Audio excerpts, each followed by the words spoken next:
Fala pessoal, boa noite, como é que vocês estão? Estou muito feliz de estar aqui hoje com vocês, espero que vocês também estejam felizes. Antes da gente começar, eu quero já pedir a tua ajuda para a gente poder mandar essa live para o máximo de pessoas possíveis. Então, já pega esse aviãozinho, tua setinha, manda para todo mundo que você tem no seu Instagram, convida todos os seus amigos para estarem aqui com a gente hoje à noite, vai ser incrível, vai ser muito forte o que Deus ele vai fazer. Então, cara, convida o máximo de pessoas que você puder, tá bom? Chama todo mundo para poder estar aqui com a gente, tá bom? Eita, calma aí. Agora foi. Então chama todo mundo para estar aqui com a gente, vai ser muito forte. Para quem não está entendendo muito sobre essa live aqui, eu vou te explicar. Essa daqui é a live da nossa mentoria, então isso daqui deveria ser exclusivo para a nossa comunidade Ripe, para todo mundo que hoje faz parte da nossa família, faz parte da nossa comunidade, está com a gente toda semana, mas a gente decidiu abrir essa mentoria, a gente decidiu abrir essa live de hoje, essa aula de hoje, para a gente poder estar aqui junto, compartilhando um pouco do evangelho com vocês. Então, cara, aproveita isso e eu vou ter uma novidade incrível para você no final. Você que ainda não faz a nossa mentoria e quer fazer, no final eu tenho uma novidade incrível para você. Então, fica aí com a gente até o final, que no final você vai saber dessa novidade, vai ser muito forte que Deus ele vai fazer aqui hoje. Então, fica com a gente, vai ser muito bom que a gente vai viver aqui, tá bom? Então, gente, hoje eu separei algo que tem queimado no meu coração. Na verdade, é um tema talvez um pouco crítico para eu poder falar aqui no Instagram de forma aberta. A galera que caminha com a gente, a galera aí que está na nossa comunidade do Ripe provavelmente já me ouviu citando isso em algum momento, mas eu nunca preguei, nunca ensinei exatamente sobre isso, sobre esse pensamento que nós do Ripe carregamos. E hoje eu quero compartilhar um pouco com vocês sobre o verdadeiro inimigo da igreja.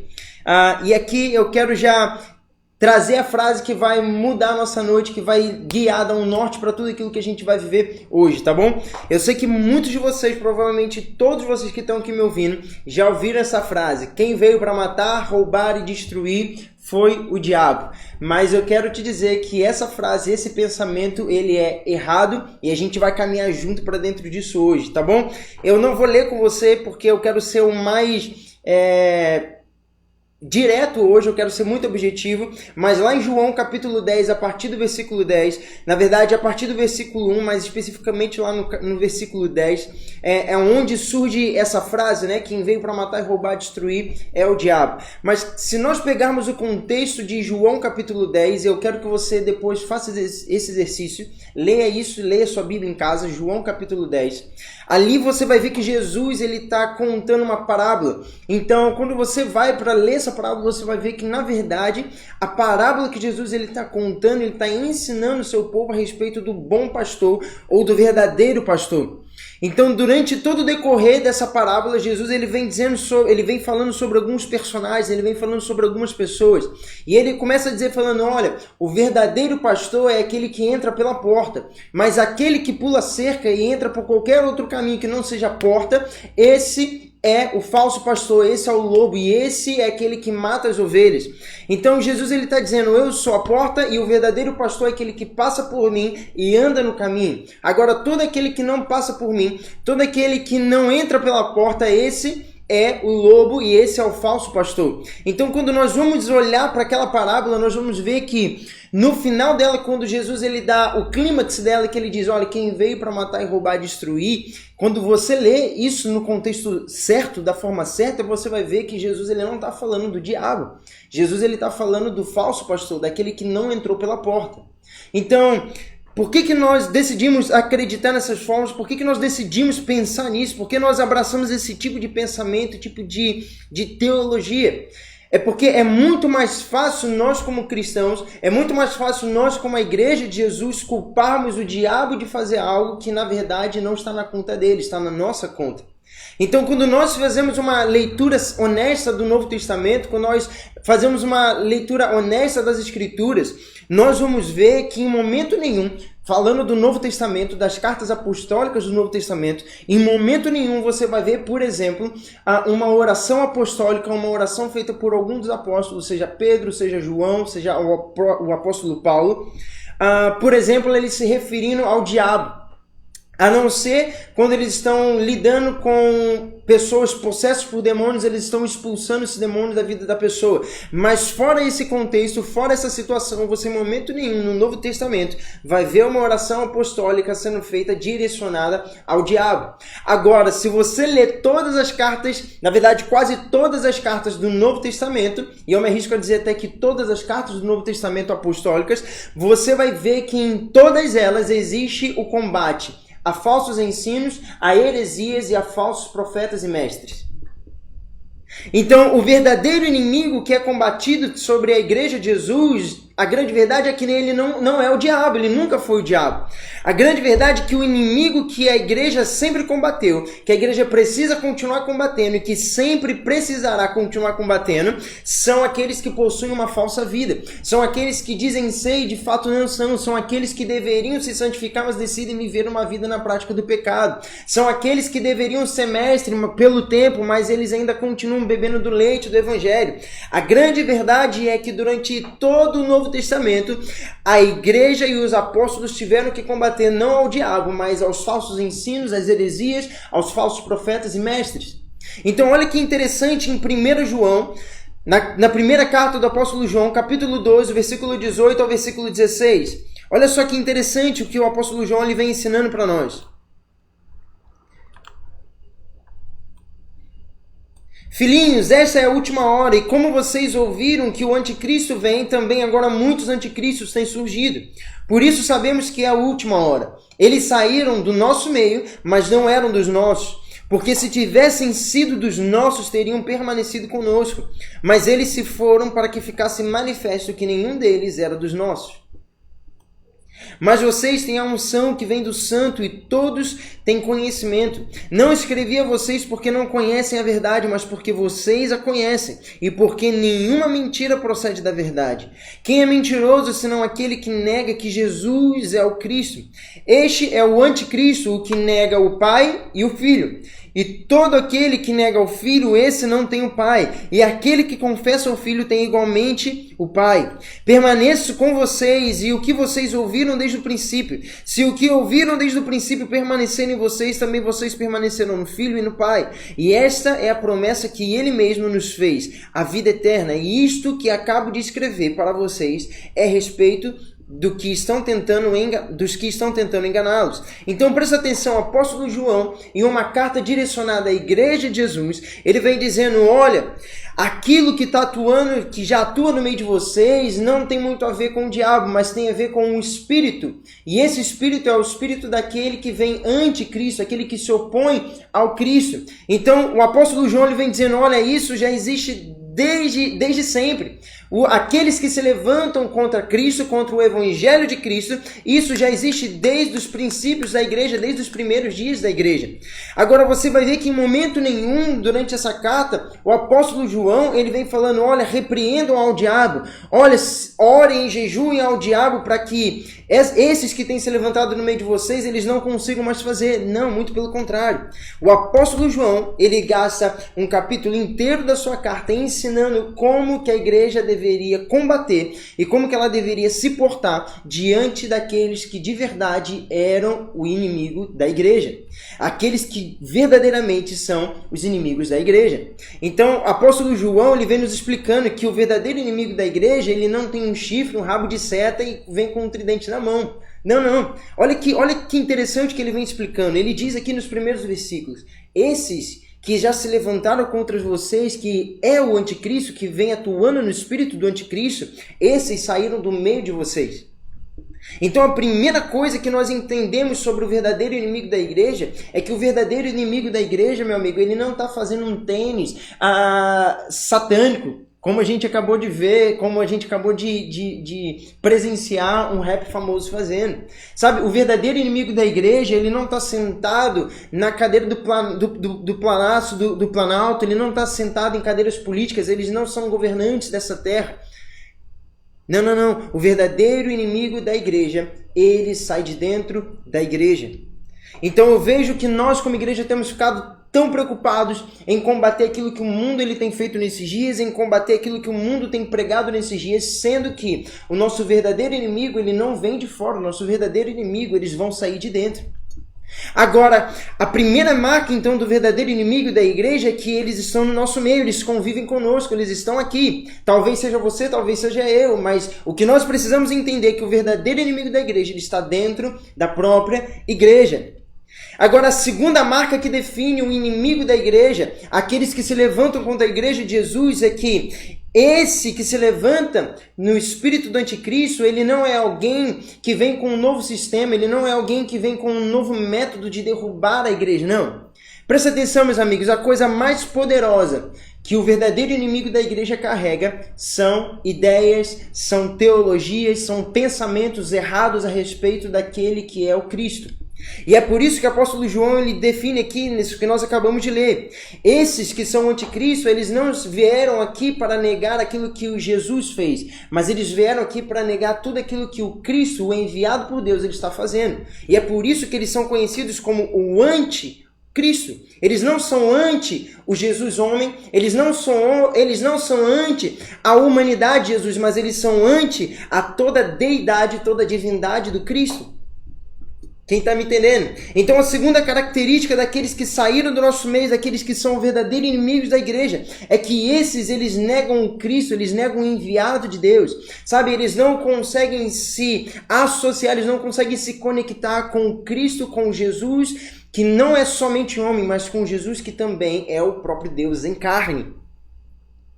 Agora, a terceira coisa que define aqueles que são inimigos da igreja, aqueles que têm se levantado como inimigo da igreja, é o humanismo. E aqui eu quero gastar um pouco, um tempo nesse meu terceiro ponto, nessa pequena introdução da mensagem. Meus amigos, João ele também vai dizer, se você continuar lendo a carta de João, a primeira carta de João, ele vai dizer que, o apóstolo Paulo, numa das cartas ao seu filho na fé Timóteo, ele vem dizendo: olha, Timóteo, os últimos dias são maus. Nos últimos dias os homens eles farão do seu ventre o seu próprio Deus. Então o apóstolo Paulo ele vem explicando para Timóteo: Timóteo, uma das marcas dos últimos dias é que os homens eles serão os seus próprios deuses. Eles farão dos seus conceitos, eles farão dos seus achismos, eles farão da sua própria vida o seu próprio Deus, o seu próprio Senhor. Então presta atenção, a terceira e última marca que eu defino aqui sobre aquele que tem se levantado como o inimigo da igreja é o humanismo. O que define o humanismo? O humanismo é tudo aquilo que coloca o homem no centro de todas as coisas. Eu não sei se você consegue reparar, eu não sei se você consegue perceber isso, mas nós temos pegado o evangelho de Cristo, nós temos pegado o verdadeiro evangelho, a verdadeira mensagem da cruz, e nós temos tornado ela para agradar o homem. Eu quero começar a abrir um pouco o nosso pensamento nessa noite. Eu quero que você que está aqui me assistindo, eu quero que você que está aqui vendo e acompanhando essa live, eu quero que você pense um pouco comigo. Presta atenção nisso. Eu vou abrir um pouco do meu coração aqui. Eu tenho falado e compartilhado esse pensamento com muitos amigos meus e com muitas pessoas que fazem parte da nossa comunidade. Eu suspeito dizer que a metodologia de igreja que nós vivemos e fazemos hoje é errada, e é por isso que o inimigo da igreja tem conseguido ganhar tanta voz no nosso meio. Sabe, hoje nós temos uma grande facilidade em fazer a igreja para alcançar o pecador, mas nós temos uma grande dificuldade em fazer a verdadeira igreja. E que verdadeira igreja é essa, Juan? A verdadeira igreja que serve para equipar e amadurecer os santos, como Efésios capítulo 4, versículo 13 nos propõe. Sabe, meu amigo, a igreja de Jesus, eu vou me arriscar a falar isso daqui, mesmo estando isso aqui aberto, tá bom? Então, presta atenção nisso que eu vou te dizer e me acompanha até o final para você entender minha linha de raciocínio. A igreja, ela não existe, ela não foi feita para salvar o pecador. Juan, calma aí, o que você está falando, cara? Como assim a igreja não é o lugar de salvar o pecador? Não. A reunião dos santos, a eclesia de Deus, o carral de Deus, ela foi feita para quê? Para que os santos sejam amadurecidos. E eu ainda estou no meu terceiro ponto. Presta atenção nisso que eu vou falar para você. Agora, quando nós aprendemos a fazer a igreja para salvar o pecador, quando nós aprendemos a fazer a igreja para salvar somente aqueles que estão padecendo sem Cristo, o que nós fazemos com a mensagem do Evangelho? Nós diluímos a mensagem do Evangelho. Nós diluímos aquela mensagem que deveria ser para amadurecer os santos, porque nós queremos salvar o pecador. E o que isso tem feito com a igreja de Jesus a médio e a longo prazo? Nós temos emburrecido os santos, nós temos diluído a mensagem do Evangelho e com a diluição da mensagem do Evangelho nós temos gerado cada vez mais cristãos e homens fracos na fé. Então presta atenção, não existe problema em nós pregarmos o Jesus homem, não existe problema em nós nos compadecermos, nós nos identificarmos com a humanidade de Cristo, não existe problema nisso, até porque isso é um plano de Deus, a identificação da deidade de Deus com a humanidade da sua criação. Então isso é tudo um plano de Deus. Cristo vindo em carne, em homem, é um plano de Deus para a identificação com a sua própria criação. Agora, onde mora o problema? O problema mora quando nós só conseguimos esticar a nossa mensagem até o Jesus homem que morreu numa cruz. Mas nós não conseguimos esticar a mensagem da cruz para o Cristo que ressuscitou ao terceiro dia, ascendeu aos céus, está voltando como rei para governar a terra. Então, quando nós não nos identificamos com a mensagem completa, quando nós não conseguimos abraçar o contexto completo, nós começamos a humanizar o Evangelho. Então, eu vou para um domingo à noite, eu entro na minha igreja local, eu vou para o lugar onde eu congrego e eu preciso sair dali me sentindo melhor, eu preciso sair dali me sentindo, sabe, a melhor versão de mim mesmo. Mas, meu amigo, não. Sabe o que nós precisamos começar a voltar a sentir? Aquilo que o apóstolo Paulo define lá em 1 Coríntios, a verdadeira tristeza causada por Deus que produz arrependimento de obras mortas. Sabe, se nós não começarmos a engrossar o caldo da mensagem, se nós não começarmos a aprofundarmos a mensagem, o humanismo ele vai entrar nas igrejas, como ele já tem feito, e isso a longo prazo vai ser avassalador para a igreja de Jesus. Avassalador. Sabe por quê? O evangelho humanista, a mensagem humanista que me coloca no centro, é aquela mensagem que eu consigo alcançar a graça que me salva, mas eu não consigo acessar a graça que me transforma. Então, meu amigo, quando eu olho para uma mensagem humanista, eu consigo encontrar até a identificação com Cristo. Olha, Deus ele me ama, Deus ele me aceita do jeito que eu sou amado. Isso tudo é uma verdade parcial do Evangelho. Por que eu digo parcial? Por que eu chamo parcial? Porque a mesma graça que te salva é a mesma graça que precisa ter força para te empoderar uma vida de santidade. A mesma graça que acessou para te salvar é a graça que precisa te empoderar para que você cresça e alcance a estatura do varão perfeito, a estatura de Cristo. Então, meu amigo, o que eu quero fazer para você nessa noite é um convite para que nós entendamos toda a movimentação dos nossos dias, aquilo que tanto Deus ele está fazendo, quanto o governo desse século, quanto o príncipe desse mundo, ele também tem planejado para acabar, para tentar atrasar tudo aquilo que Deus ele tem para fazer. Quem está me entendendo?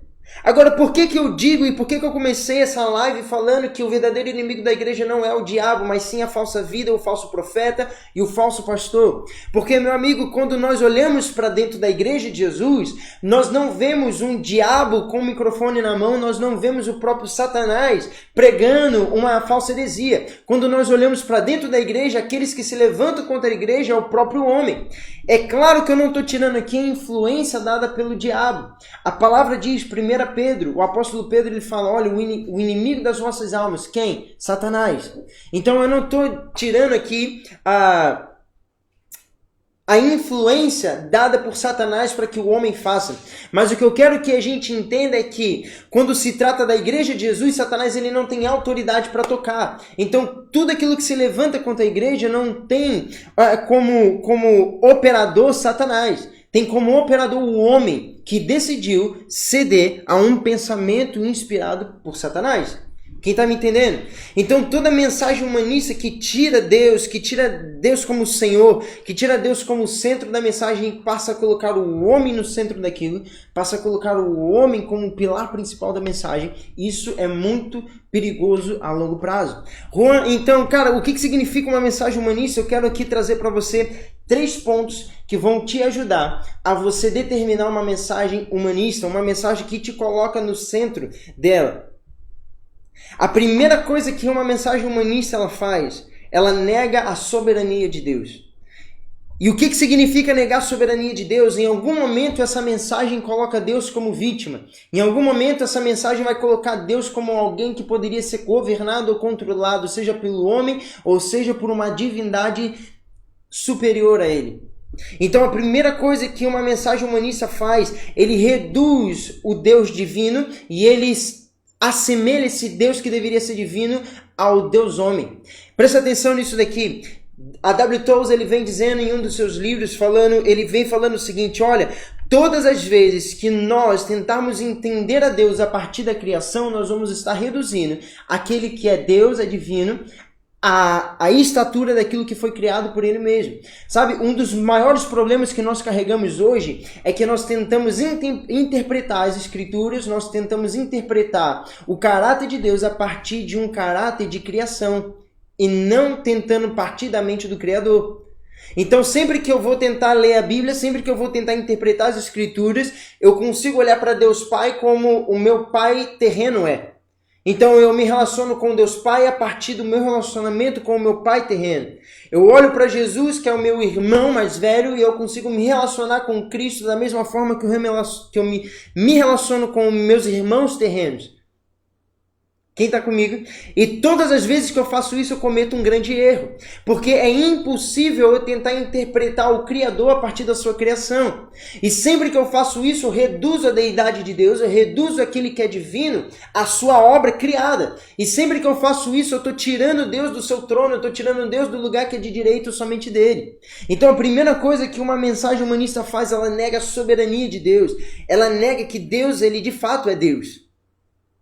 A segunda coisa que uma mensagem humanista ela faz, ela evita a santidade de Deus. E por que ela evita a santidade de Deus? Eu te explico isso. Apóstolo Paulo ele vem dizendo, olha, a mensagem da cruz é escândalo para aqueles que não creem. A mensagem da cruz é escândalo para aqueles que estão padecendo. Então, todas as vezes que eu tento colocar e agradar o homem pela mensagem do Evangelho, uma hora ou outra eu vou negar a santidade de Deus. Então, a gente quer ver como isso é tão sério, é só a gente olhar para a situação da igreja atual, principalmente no Brasil. E eu me arrisco a dizer até da igreja mundial, eu não sei porque eu não estive lá, mas da igreja brasileira eu sei porque eu vivo aqui. Então, presta atenção, o padrão ético e moral que nós vivemos hoje como igreja, cara, é extremamente decadente. Nós vemos tantos escândalos, tantas coisas acontecendo, tanta coisa saindo nas mídias, tanta coisa horrível, cara, aparecendo e acontecendo dentro da igreja de Jesus. E sabe por quê? Sabe por que isso tem acontecido? Porque nós temos nos negado a esticar aqueles que deveriam ser santos. Meu amigo, presta atenção nisso. Eu não desejo cobrar santidade daquele que está morto, não tem como. Um homem não regenerado não tem como ele ser santificado. Agora, o que eu estou fazendo aqui, o que eu estou pregando nessa noite, o que eu estou te expondo nessa noite é que nós devemos não só esperar, como nós devemos cobrar vida daqueles que estão vivos. Nós devemos cobrar santidade daqueles que deveriam ser santos. Quem está me entendendo? Agora, sempre que eu vivo nesse ambiente humanista, onde o homem é o centro do evangelho, eu sempre vou tentar tirar o confronto da mensagem. Mas eu gosto do que o escritor do livro de Hebreus ele diz, olha, sem santidade ninguém verá o Senhor.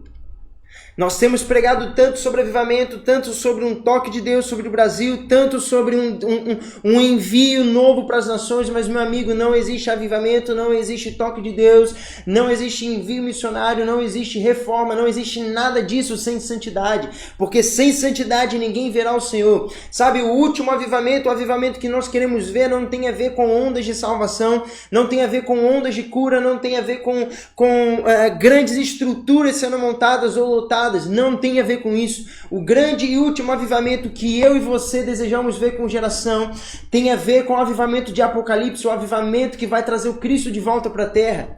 Agora me responda isso, como que nós vamos ver o Cristo voltando para a terra sem santidade? E é por isso que Pedro ele vem dizendo, o juízo de Deus começa pela casa de Deus. O juízo de Deus não começa pela terra, não começa por aqueles que estão mortos espiritualmente, não. O juízo de Deus começa pela casa de Deus. Então, se nós queremos viver avivamento, a primeira coisa que nós precisamos enxergar, e sabe, meu amigo, nós precisamos olhar para o Brasil e começar a botar a mão na consciência e pensar algumas coisas. Cara, peraí, Deus ele estava fazendo algo. Deus ele estava se movendo. Eu sou fruto daquilo que Deus começou a fazer em 2016 no Brasil. Eu fui salvo ali em 2016. Agora, presta atenção, por que aquilo que estava acontecendo em 2016 já não está acontecendo com tanta força hoje? É porque nós temos uma grande facilidade de condenar o fruto do erro, mas nós não temos uma grande facilidade de enxergar a raiz do problema. E, meu amigo, a raiz do problema não está na bancada LGBT. A raiz do problema não está só em aborto. A raiz do problema não está só no pecado daqueles que são mortos. A raiz do problema está na casa de Deus. E é por isso que Jesus ele vem dizendo na parábola que vem definindo a grande colheita de alma nos últimos dias. Presta atenção nisso daqui, abre esse parênteses. Jesus ele fala algumas parábolas sobre salvação. Ele conta a parábola da centésima ovelha, que todo mundo conhece. Jesus ele conta a parábola do filho pródigo, que também todo mundo conhece. Mas ele também fala sobre uma terceira parábola, que fala sobre o arrependimento, que fala sobre aquele que estava perdido sendo encontrado. E sabe por que pouco é se falado sobre essa parábola? Porque essa parábola é a parábola da dracma perdida. E a dracma que estava perdida, ela não estava perdida no mundo. A Bíblia diz que a dracma que estava perdida dentro da casa. Sabe por que nós conhecemos a parábola do filho pródigo? A parábola da centésima ovelha, mas nós não conhecemos a parábola da dracma perdida?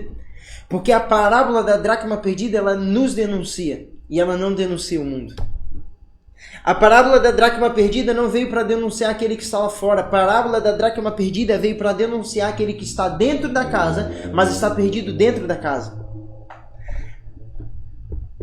Então, meu amigo, não existe avivamento, não existe toque de Deus sem antes a casa ser colocada em ordem. É por isso que Jesus ele diz, olha, essa mulher depois de perder essa dracma, ela arrumou toda a casa, ela colocou tudo em ordem até encontrar a dracma que estava perdida dentro da casa. Então eu sinto, meus amigos, que Deus nesses dias ele está fazendo isso, ele está colocando a casa em ordem. Para quê? Para que primeiro aquele que está dentro da casa seja encontrado. E depois nós vamos encontrar a centésima ovelha, depois nós vamos encontrar o filho pródigo. Mas antes nós precisamos arrumar a casa. E sabe o que o verdadeiro inimigo da igreja tem feito nesses dias? Ele tem tentado calar e silenciar essa mensagem que eu estou te falando hoje. Por quê? Porque isso espanta, isso assusta, isso condena, isso nos mostra que a casa está uma bagunça. Então a segunda coisa que uma mensagem humanista faz, ela evita a santidade de Deus.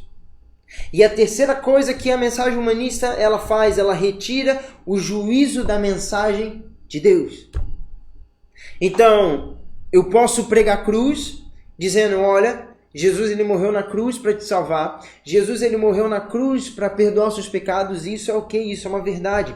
Mas ele também evita dizer que a mesma mensagem da cruz que o salva é escândalo. E por que escândalo? Porque o mesmo Cristo que morreu na cruz para nos perdoar e salvar dos nossos pecados, um dia ele voltará para a terra e irá julgar um por um. Todos nós teremos que prestar contas da nossa vida diante do Senhor.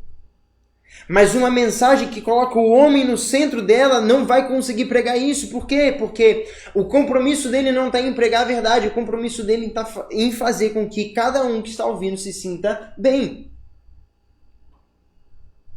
Mas, meu amigo, o evangelho ele não veio para fazer com que a gente mude o nosso mindset, ele não veio fazer com que a gente se torne a melhor versão de nós mesmos hoje e amanhã, não. A mensagem do evangelho veio para nos transformar de dentro para fora. Para quê? Para que nós cresçamos em uma vida de piedade, em uma vida de santidade, em uma vida de amor integralmente ao Senhor.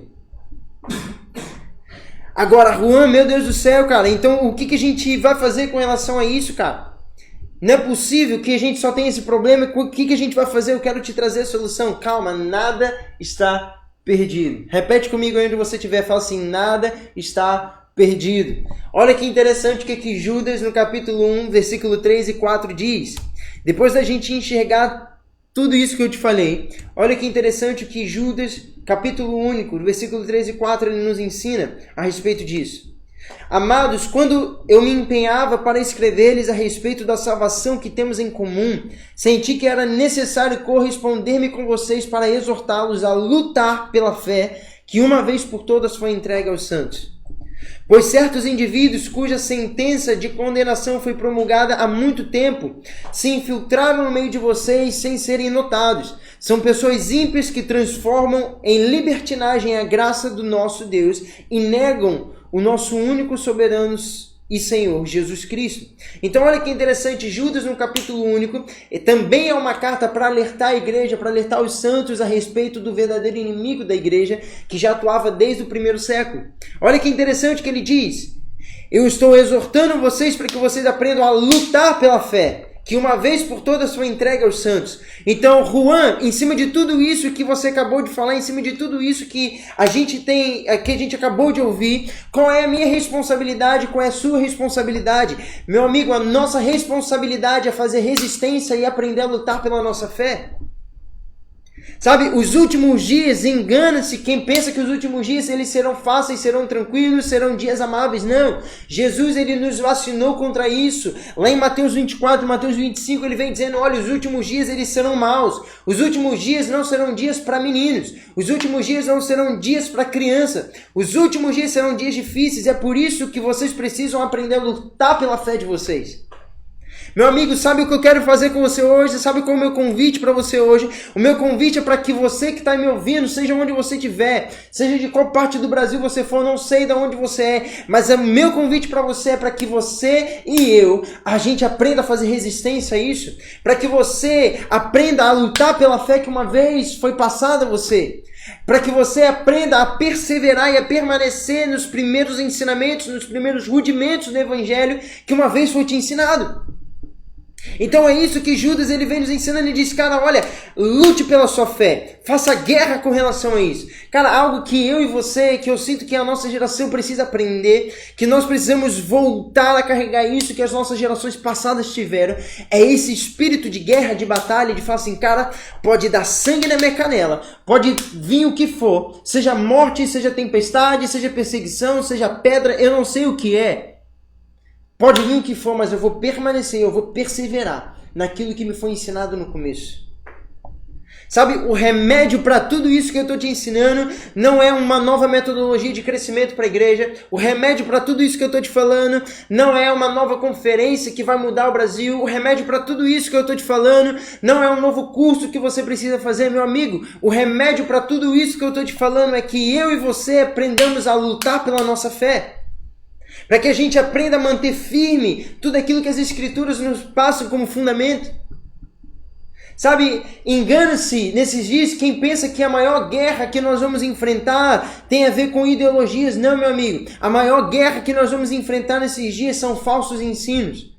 A maior guerra que nós vamos enfrentar nesses próximos dias não tem a ver com o diabo. A maior guerra que nós vamos enfrentar nesses dias tem a ver com a falsa vida, com aquele que diz ser, mas não é. Com aquele que já deveria ser e também ainda não é. A nossa maior guerra, ela não está fora da igreja. A nossa maior guerra, a nossa maior luta, ela acontece dentro da própria igreja de Jesus. E o meu convite para você nessa noite é para que eu e você, a gente aprenda a fazer resistência a isso. É para que eu e você, a gente se levante, cara, em ousadia, para que a gente se levante em intrepidez, sabe? Para que a gente, de uma vez por todas, perca o amor pela nossa própria vida e fale, cara, custe o que custar. Eu vou defender a minha fé, eu vou lutar por isso. Como?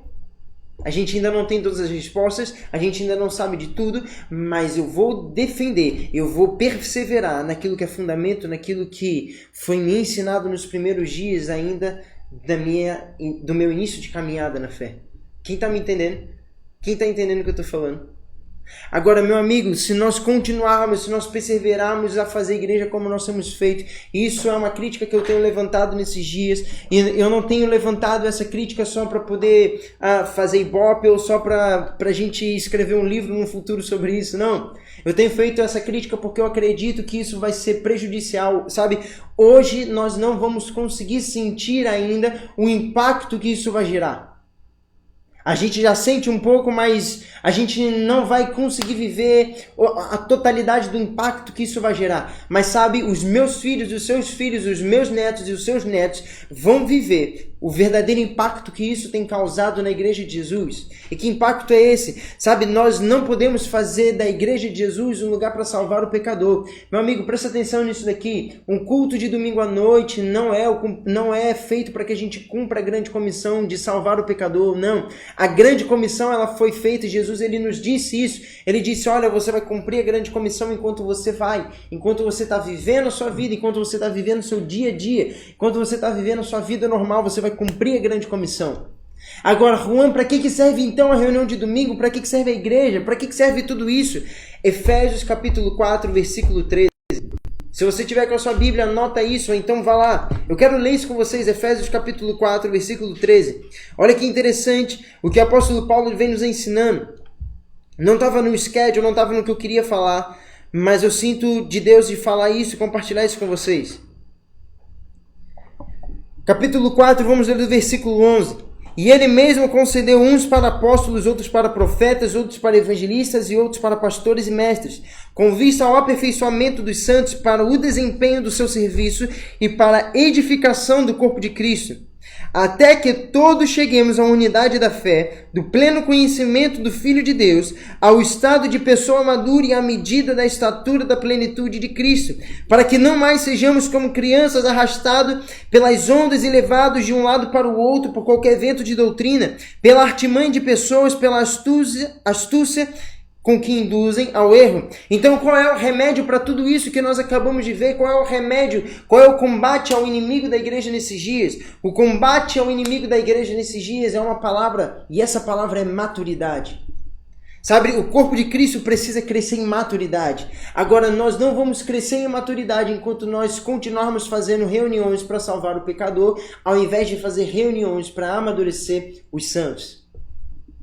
Então, quando nós lemos Efésios, nós vemos que o pastor, o profeta, o apóstolo, o mestre, todos os 5 dons ministeriais, eles têm uma única missão. E que missão é essa? Até que Jesus volte, eles precisam edificar o corpo de Cristo, amadurecendo o corpo de Cristo e fazendo com que ele chegue à estatura perfeita. E que estatura é essa, Juan? A estatura do próprio Cristo.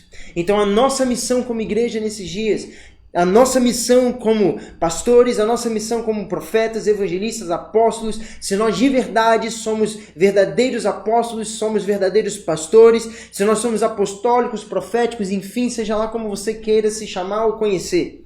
Se nós somos verdadeiramente isso e amamos a Jesus, a nossa missão nesses próximos dias vai ser amadurecer os santos, preparar a noiva de Cristo, preparar o corpo de Cristo para o retorno de Cristo para a terra, entregar uma igreja irrepreensível, um corpo santo, puro, imaculado e irrepreensível no dia do Senhor. Essa é a nossa missão como igreja, essa é a nossa proposta, é isso que nós precisamos fazer nesses próximos dias. Meu amigo, o que eu estou te fazendo hoje é um convite, é um apelo para que a gente entenda isso, para que a gente abrace isso, sabe, para que a gente abra os nossos olhos. Sabe, o nosso verdadeiro inimigo não é o diabo, o nosso maior inimigo nesses dias não tem a ver com alguém que tem chifre vermelho, não. Não tem a ver com um rap que faz um tênis entregando a Satanás, não. Os nossos maiores inimigos e verdadeiros inimigos estão sentados dos nossos lados.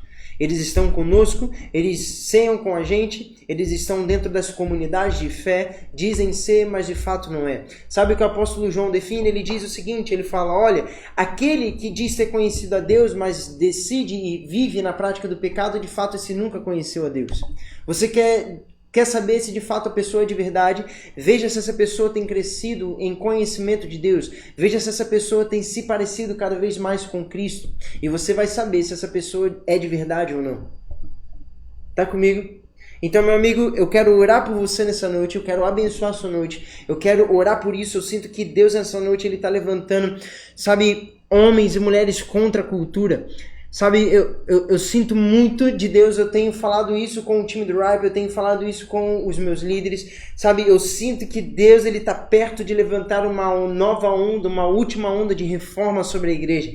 São 2 ondas de reforma que nós tivemos na igreja. A primeira onda foi quando os apóstolos começaram, sabe, eles romperam com todo o sistema daquela época, com todo o sistema farisaico, com toda a cultura grega, sabe, com todo o sistema daqueles dias, e a primeira reforma da igreja aconteceu ali. A segunda reforma acontece a partir de 1300, com homens como John Wycliffe, como John Hus, John Knox, e logo depois o pai da reforma conhecido como Martinho Lutero. E sabe, meus amigos, eu sinto que nós não estamos perto de viver uma onda de avivamento, mas eu sinto que nós estamos muito mais perto de viver uma onda de reforma nesses dias. E eu quero te comissionar hoje, nessa noite, você que está aqui me ouvindo, para que você se levante e aprenda e comece a lutar pela sua fé hoje. Eu sinto que Deus ele está começando a levantar homens que estavam escondidos nos seus quartos, homens que talvez ninguém conheça, homens nas cidades pequenas do Brasil, assim como foi com Calvino em Genebra. Sabe, eu sinto que Deus ele está levantando homens e mulheres nesses lugares ocultos, nesses lugares escondidos. Mas sabe, são homens que encontraram o seu tesouro e esse tesouro é o reino de Deus. E por isso eles estão dispostos a largar tudo, a vender tudo, para poder conquistar o reino de Deus, para poder abraçar o reino de Deus, a agenda de Deus, o plano de Deus para a terra. Feche os seus olhos onde você estiver, eu quero orar por você. Espírito Santo, eu oro agora em nome de Jesus. Aumente a sua presença aqui, aumente a sua presença onde essas pessoas estão me ouvindo. Eu declaro que até mesmo por uma tela de smartphone você atinge os corações desses meus amigos, desses meus irmãos que estão me ouvindo agora. E eu te peço agora em nome de Jesus, libere fogo dos céus sobre os corações que estão me ouvindo agora. Uau! Eu declaro agora em nome de Jesus fogo de Deus sobre o teu coração. Assim como um dia aconteceu com o coração de John Wesley, ele foi estranhamente aquecido. Eu declaro nessa noite, em uma live que talvez você nem tivesse cogitando fazer parte, talvez você caiu aqui de paraquedas, mas eu quero orar e eu quero liberar fogo de Deus sobre a tua vida agora. Eu declaro o seu coração sendo aquecido, sendo cativado por essa mensagem, sendo tomado por um senso de justiça, por um senso de reforma, por um senso de paixão, fogo e lágrimas. Em nome de Jesus eu oro agora, Espírito Santo, levante avivalistas e reformadores nesses próximos dias. Homens contra a cultura, homens e mulheres contra o sistema. Sabe, eu declaro nessa noite você... Uau, eu sinto isso, Deus ele está liberando ideias agora, sonhos e projetos no seu coração, coração de alguns homens e algumas mulheres que estão me ouvindo aqui. E são projetos e sistemas que vão contra o sistema caído da igreja. Sabe, uma vez o povo de Deus, o povo escolhido por Deus, eles ficaram presos naquilo que foi chamado de Babilônia. E eu sinto que nesses dias existe um novo sistema babilônico instaurado no nosso meio. E Deus ele está te chamando, te levantando nessa noite para você ir contra todo o sistema babilônico dos nossos dias. Homens como Daniel, homens como Davi, que não vão se calar diante de Saul. Eu declaro em nome de Jesus coragem, dom da fé sobre a tua vida para você fazer tudo aquilo que Deus ele pediu para que você faça. Em nome de Jesus eu oro por isso sobre a tua vida agora mesmo. Em nome de Jesus. Amém e amém. Glória a Deus. Glória a Deus. Tá. Gente, meu ponto acabou de bater aqui falando que a nossa live vai lá pro nosso canal do Ripe no YouTube, tá? Eu tenho alguns avisos... O meu ponto, Gabriel, eu tenho alguns avisos para fazer para você. Eu tenho recebido algumas mensagens, tanto no meu direct, quanto toda a nossa equipe do Ripe tem recebido algumas mensagens nesses dias sobre as nossas mentorias. Se ainda existe vaga, se ainda tem possibilidade de entrar. E eu quero abrir aqui exclusivamente para você que está assistindo a nossa live aqui. Se você ainda não faz parte da mentoria, a gente quer abrir essa oportunidade para você de entrar. Então o que você precisa fazer? Entra no Instagram do Ripe, @RipeMovement. Você entra lá no nosso Instagram do Ripe, manda uma DM e a galera da nossa equipe vai te atender. Fala assim, cara, eu quero participar. Manda uma DM falando que você tem interesse em participar da mentoria. A gente vai te explicar todo o processo para você que está entrando agora nessa segunda leva, e você vai poder fazer parte disso. Então a gente tem encontros semanais toda terça-feira às 10 horas da noite. A gente tem um link fechado do YouTube só para a galera que é da nossa mentoria. Então se você quer fazer parte disso e entrar para a nossa comunidade, para aquilo que Deus ele tem feito no nosso meio, já são dezenas de pessoas de várias partes do Brasil. Então, cara, você precisa fazer parte disso também. Se você deseja fazer parte disso, entra lá no nosso Instagram do Ripe Movement, manda uma mensagem e a nossa equipe vai entrar em contato contigo, tá bom?